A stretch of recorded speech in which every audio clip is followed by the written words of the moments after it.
select the character themselves, and then we're going to solo it by going there. And we've got a part of the mesh that is hidden. So we're going to go into geometry and delete hidden. The next thing you're going to want to do here is make sure that you don't have any masks on the character like this. Clear that and go up here to this and create. This is going to be the shape of the tiara that we're going to be creating. So I think that's fine. And we got that masked out. So what you're going to want to do here is go into visibility, hide points. And this is what you're going to get, right?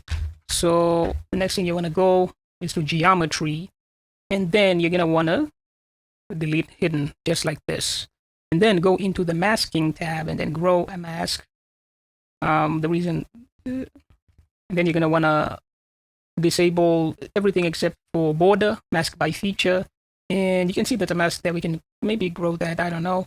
And then what you're going to want to do, you're going to invert that mask, right? And this is what you get. It's kind of, and then it's kind of blurry, but yeah, you can kind of see it. Go into deformation and then polish by features. And you can see this is what you get. You're going to get this polish by features. You can see that it cleans up the edges there a little bit there. But we are not done, not even close. What you're going to want to go do next is go into geometry. And you're looking for Z-remesher. This here, this is what you want. And let's just, what is the polygon count? We've got 466 points there. So we could do like a 0.5 and Z-remesh that. It's actually a lot more than the original, but okay.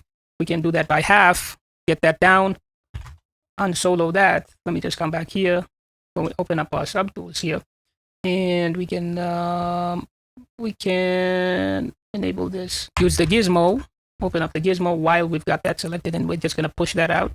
You can see this is what we've gotten right now. And you can see there's a lot of geometry there. So what you're going to want to do here is to go back to geometry, Z-remesher. We're just going to do, actually, wait a minute. What you want to go do here is go into the deformation, open up the masking. And if you want to open up multiple of these, all you got to do is hold shift. And you will be able to open up multiple of these panels. Okay, so grow shift, mask by feature, and then you're gonna invert that. You're gonna go back to the deformation panel, and then you're gonna polish by features because that cleans up the edges there.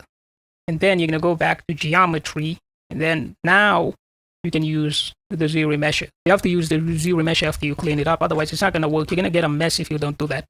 It's going to be a complete mess if you do not do that. So remesh that. And what we can do here is B, Z, and you're going to look for this Z modeler brush. Jesus Christ, ZM. Okay, there we go.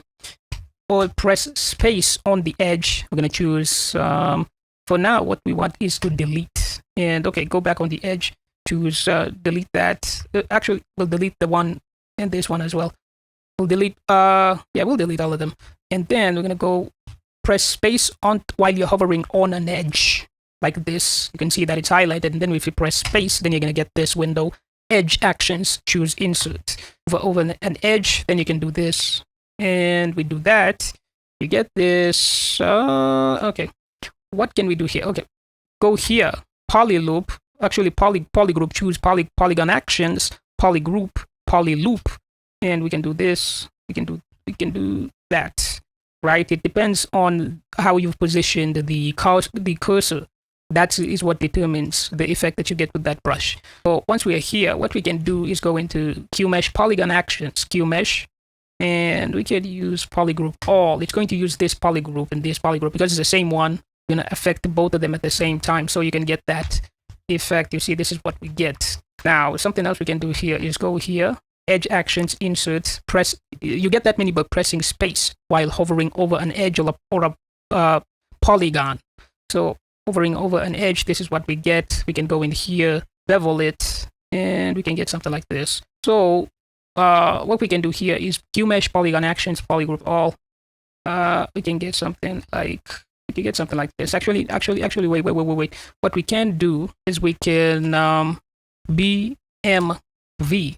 And we can like that down by take that down, and you can constrain it by holding shift, right? Holding shift.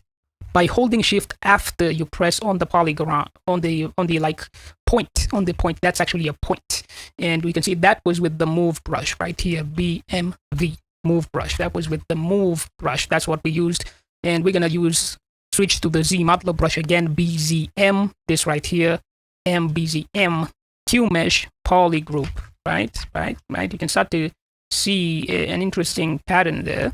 And okay, so actually we could do something like this, right? That's cool, that's fine. And maybe next thing you can do is press D. Would you like to activate dynamic subdivision? We're gonna choose always yes, and this is what you're gonna get, right? It looks good, it looks solid, but there's something else. There's obviously a lot more we can do. And if you want to see the polygons, like the wireframe, line fill, draw polyframe, that's how you do it. And Shift D to turn off the dynamic subdivision, BZM, Shift F to turn on the polyframe, wireframe view. Come here, we can go into insert single edge loop, right? We've got a single edge in there.